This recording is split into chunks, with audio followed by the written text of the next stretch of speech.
no corporate Christmas. Or just cancel Christmas entirely.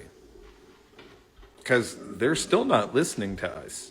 So to get their attention, we need to hit it where they'll feel it the most, in their wallet. So what all of us are calling on is canceling Christmas. Just doing a boycott of everything. Only spend on what you need to have.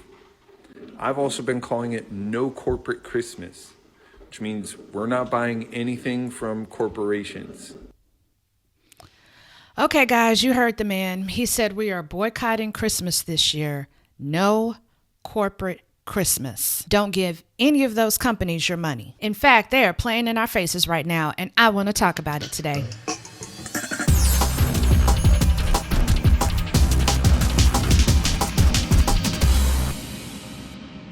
Hey guys, thank you so much for clicking on the video. I hope everybody is doing well this week. If you're new here to my channel, welcome to Lynette Speaks, where I speak my mind on today's trending topics or just things that happen to interest me. If you vibe with the content, please feel free to share, like, and subscribe.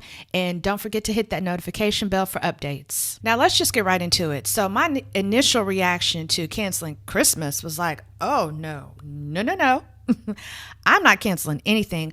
I love Christmas. But then I hear people like this TikToker here. This is Shelly B172, and she really broke it down to where the boycott of Christmas really actually makes a lot of sense. Okay, I'm in. Christmas 2025 is hereby canceled. I'm not saying don't spend time with your family, but if 70% of America decided not to celebrate Christmas this year, and I'm talking no gifts, no travel, no decorations, no shopping, it would cause a massive economic shock and send a political and cultural message unlike anything in modern history. Christmas actually accounts for roughly 20 to 25% of annual retail sales in the U.S. If 70% of Americans stopped spending, that would wipe out hundreds of billions of dollars in economic activity. Those big box stores, e-commerce platforms, and delivery services would all see devastating losses. Companies like Amazon, Walmart, Target, Apple, and FedEx would take huge hits, likely triggering a stock market downturn.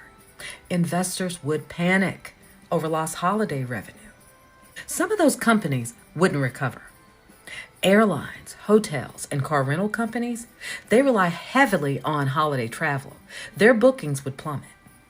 America's consumer-driven identity is deeply tied to Christmas. It's not just religious, it's commercial tradition. A collective refusal to participate would feel like a national awakening, a rejection of the system that profits from distraction, debt, and emotional manipulation. And let's be real, you know who's actually benefiting from what the current administration is doing right now? Corporate America. It's time they felt the pain. What do you think? Okay, well, there's no denying she's right. I mean, my plan this year is pretty much the same as it's been every year. I plan to head right over to Walmart. Actually, I'm probably going to make a couple trips to Walmart to get stuff that I need for Christmas and anything else that I want, any other gifts. I just do, again, what I always do every year, order off of Amazon because I can trust their delivery in that I'm going to get the gifts on time to my house so I can wrap them and have them ready for Christmas. So right there, that's two major corporations that I could boycott.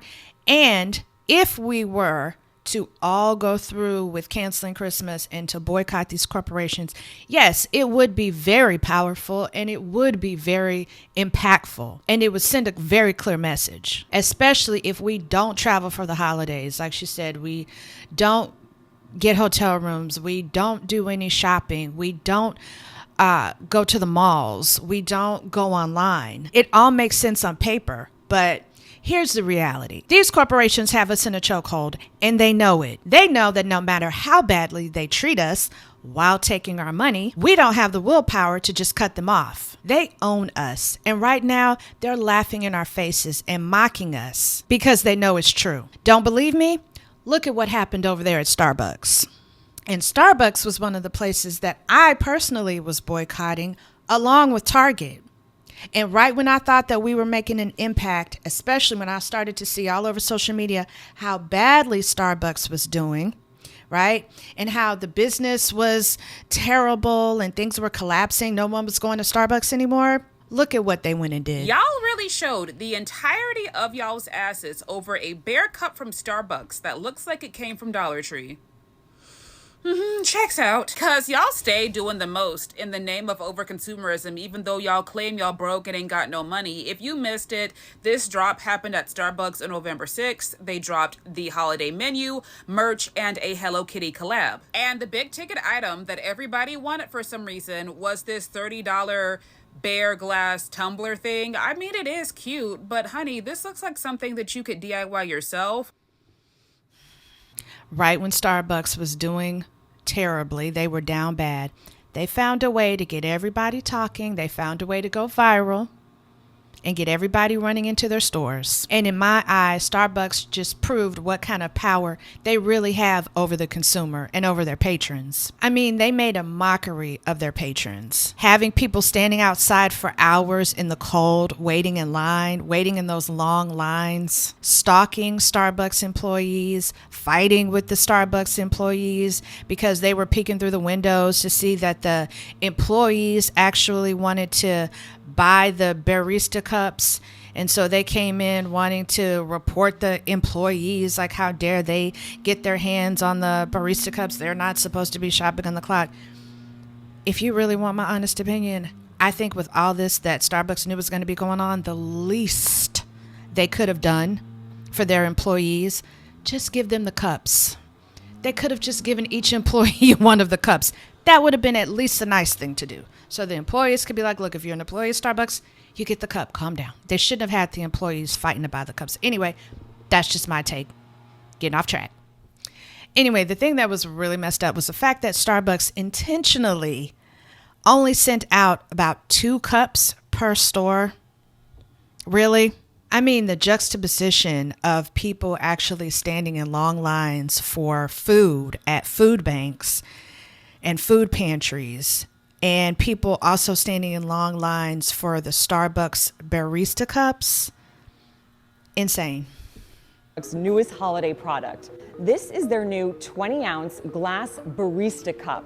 It went on sale on Thursday and quickly started selling out. At some locations, people waited in long lines even before the store opened just to try to snag one. And the craze quickly turned into an online reseller's dream. Within hours, the cup, which initially was selling for $29.95, started appearing on eBay for upwards of $500. Upset customers took to social media to complain about the lack of supply. Starbucks said in a statement to People magazine that they're sorry for the disappointment, but demand exceeded their expectations. Demand exceeded their expectations. That was such a lie. Starbucks execs are sitting back having a good laugh at these people's expense while sending a clear message to the rest of us, just like Sephora. And I know a lot of you have seen this ad already, along with all of the controversy. A lot of you aren't noticing that Sephora just gave you a big middle finger and said, let them eat red lipstick. I really think Sephora is about to get canceled. So if you haven't seen the ad, please go watch it. It's in my last video. Mariah is Sephora, essentially, in the video. Glossy, performative, detached, pretending everything is fine while chaos happens around her. And the elf is the consumer, us, burned out, overworked, underpaid, and absolutely done playing along. In the video, he literally says he is striking and he's going to be pawning off the luxury items to afford therapy. This whole ad is corporate denial. It turned economic anxiety and labor issues into a joke. They're so confident that they mock the idea of being canceled at all. So like I said before, the idea makes sense if we all came together and just boycotted Christmas, canceled Christmas, stopped giving money to the corporations, cold turkey. Would it make a huge difference? Of course it would. Would that be a big win for us as a consumer? Absolutely. Do I think that at this point, even with how badly we're being treated by these corporations, do I really think that we have the mindset, the capability to really all just come together and just quit consumerism cold turkey for Christmas? I don't think that I do. I believe in us, right, in myself, but at the same time, I know how deeply embedded consumerism is, not just in Americans, but just within me personally. We have built our lives around these companies, these corporations. We rely on them. We depend on them. We don't know where else to go or where else to shop, how else to get products. We associate all our good memories, nostalgia with Christmas. The concerted effort it would take for all of us to just say no to Christmas. Again, great idea, but do I really think that the malls are going to be empty, Walmart is going to be empty, and Amazon is going to crash at Christmas? I don't. It's going to take a lot more for all of us to come together to exert our financial power. Like, we know we have it. We know we can do it. But do I think that we're all just going to cancel Christmas this year and just stop cold turkey and not buy gifts? Sorry. That's just me. I've had a long talk with my family. We've all come together. We're going to do our best to not use Amazon. We're already not using Target. We're not going to Starbucks. We're doing what we can. And we're going to order other places online and not do Amazon this year. So we're going to try our best to do our part. But are we just going to completely cancel Christmas altogether? Not likely. But anyway, drop down in the comments and tell me what you think. That's all I have for you guys today. I know it was kind of a quick video. If you like this video and would like to see more content like this, please go ahead and hit that subscribe button. And don't forget to hit that notification bell. Until next time.